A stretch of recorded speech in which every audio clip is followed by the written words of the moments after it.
ASEAN Dailies. First and the foremost news from Southeast Asia. Hi, this is Arlene. Welcome back, this is Grace. And you are at our social culture and trends in Southeast Asia, where we discuss all the latest social cultural and what's happening in this region in our ASEAN Daily.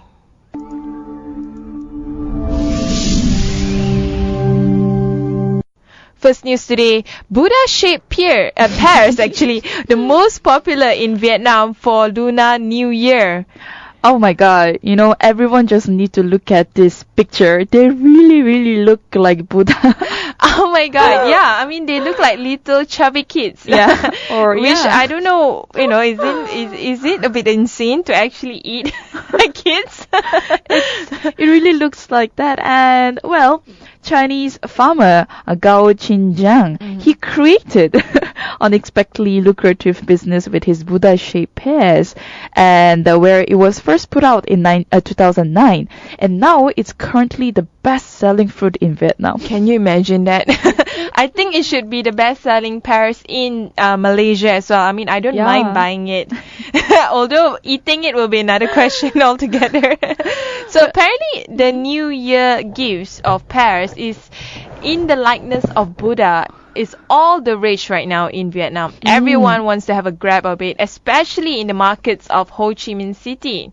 And they can be purchased online too. In case you don't know, you can get 10 of them for $5 to $10 on Alibaba. All right. Yeah. Well, a lot of people did comment on this feature, especially the Buddha-shaped pears, that people call him crazy, and they also say he was very whimsical and it was impossible to grow baby-shaped fruits.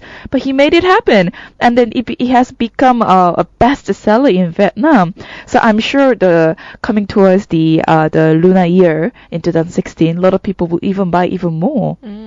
And for the creator of this Buddha-shaped pear, people actually call him crazy. They say that he was whimsical and impossible to grow baby-shaped pears. And I actually questioning how he does that. Probably he has a mold that that he put on the pears before it grows bigger. Maybe. Yeah, but apparently it works. I mean, now it's the most lucrative business anyone can be in. So for those who wants to make money during Chinese New Year, make sure to grow baby and also a Buddha-shaped pears. Or for those who are traveling to Vietnam, make sure that you buy those fruits as your souvenir. That could be one.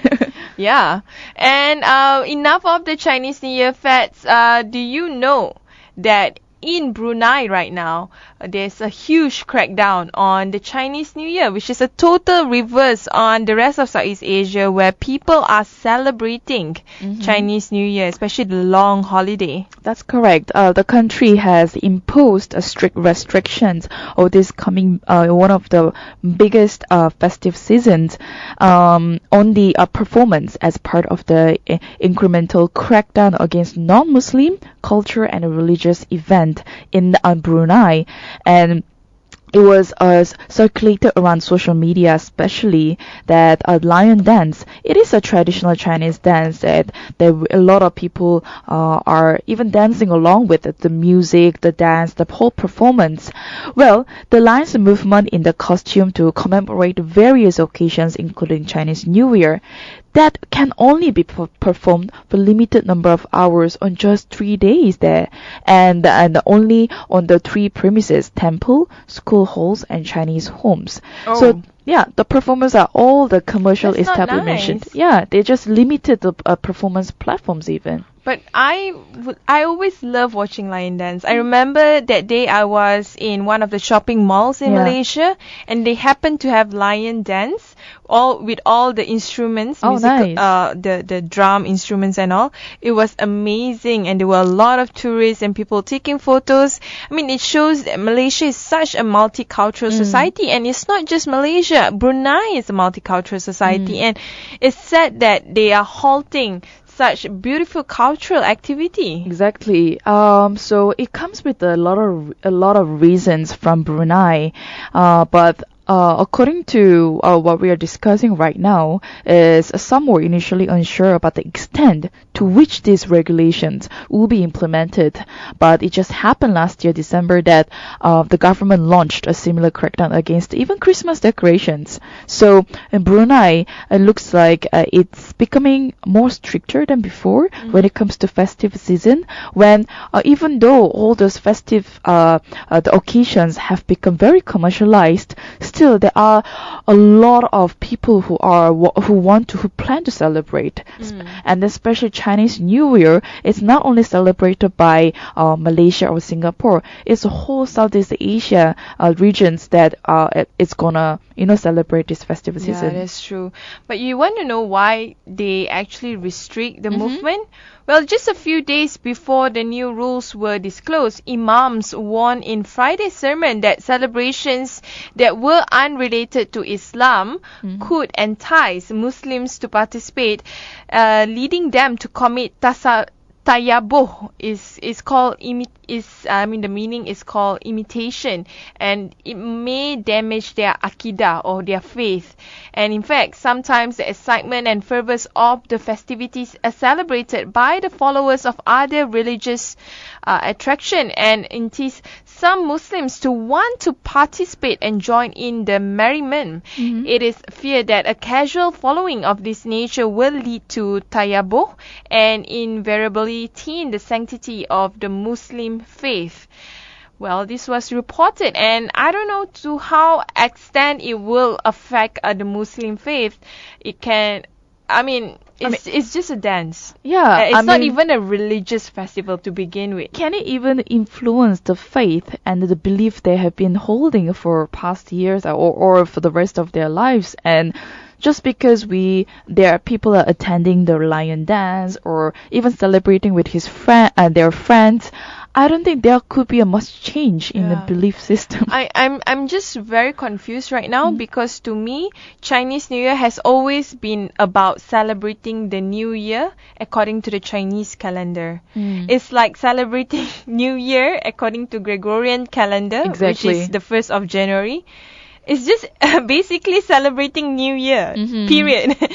I guess the government is going deeper than that. Maybe a whole celebration, the meaning behind the lion dance, how it has started. The lion dance has nothing to do with religion. It has always been about, the mystical culture that among the Chinese back in the days where they still believe in lion and dragons, So I will say it's quite silly coming from the government that they are restricting certain celebrations and the festivals in the region, especially in Brunei, because the more you restrict, the more people will just go really, really wild, and then they will go against them. That's true.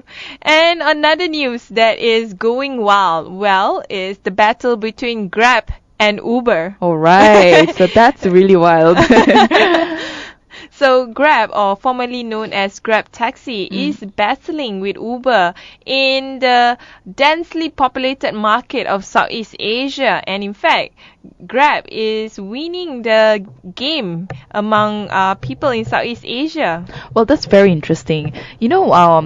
Shortly after Grab Taxi has rebranded themselves as Grab, even they changed the logo. And then what Uber has done is they also changed the logo. Oh my God, really? Yeah. So it was very coincident, just after a few days. And then I was like, oh, they are really competing each other, to your face kind of a competition. But I have to say, I like the new Grab Taxi or Grab logo. It's really eye-catchy, I would say. Yeah, it is. But this competition between Uber and Grab, of course, well, even though they've been friends, they've been having good relations, but when it comes to business part, they are real competitors. Wow. But then there is also a huge fine line between Grab and Uber, which is one is technology and one is a pure taxi service. But just because Uber has a cars to go around and pick up passengers, that the perception and the concept, it is sort of competing the Grab the company. Yeah, I think we need to get a show and ask people, Grab versus Uber, which one would you choose? Well, for me, I have my own car, so I cannot say more about it. But in the future, apparently, like certain certain parking places will be charged. So maybe I might take a Grab or Uber. Who knows? Yeah, because you have a car, you can travel around and earn money. But I mean, it's interesting to see that in Southeast Asia we have a vibrant startup scene in which we can see, the Grab versus Uber, which is the new way of getting people around. And I think it's great to have such healthy competition. That's very true. And also with the usage of smartphones nowadays, more people have accessed their oldest transportation system via Uber or Grab. So it is I hope that this competition is quite healthy competition, not sort of want to buy off or try to compete in the aggressive ways. But after all, they all want to serve their clients in the betterment and also to have a better transportation. So Grab versus Uber, we just have to see for this year how it will work for them or against them. But one thing for sure, what is working right now is the high penetration of mobile and internet services, or at least the growing access among people in Southeast Asia. It is definitely helping startups like Grab and Uber to reach out to more people and more customers. Another interesting update on Southeast Asia's films. A new show in Astro Channel 456 will showcase talented Southeast Asian filmmakers. Well, this is very good news. We hardly see a film awarding or ceremony from Southeast Asia, or it was never highlighted properly. But it's good that Astro is broadcasting this particular program called Southeast Asia Director Focus. So there will be lots of the films that were released from this region, from Indonesia, Philippines, Malaysia, and so on, even Thailand. So you get to have a taste of what the whole film are about. At the same time, you get to appreciate the directors as well who are behind the scenes. I mean, for so long, when we talk about Southeast Asia films, we can't really pinpoint good films, although there are a lot of great films out there. But with this show, we would get to know more filmmakers from Southeast Asia and their films. I mean, just give example, Molly Surya from Indonesia, Remton Siga Sola from the Philippines, of course our very own Liu Sen Tak from Malaysia, as well as Min Nguyen Vo from Vietnam, and many more too. And this show will highlight how these directors' art of storytelling, their work, motivations, inspiration, and creative process from concept to screen. That's quite various elements that we can see.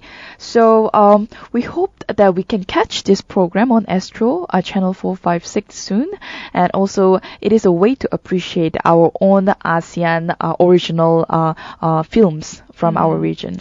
Before we end the show, we just want to wish all listeners of Durian ASEAN happy Chinese New Year. And also have a good one. Spend a really good time with your families and friends.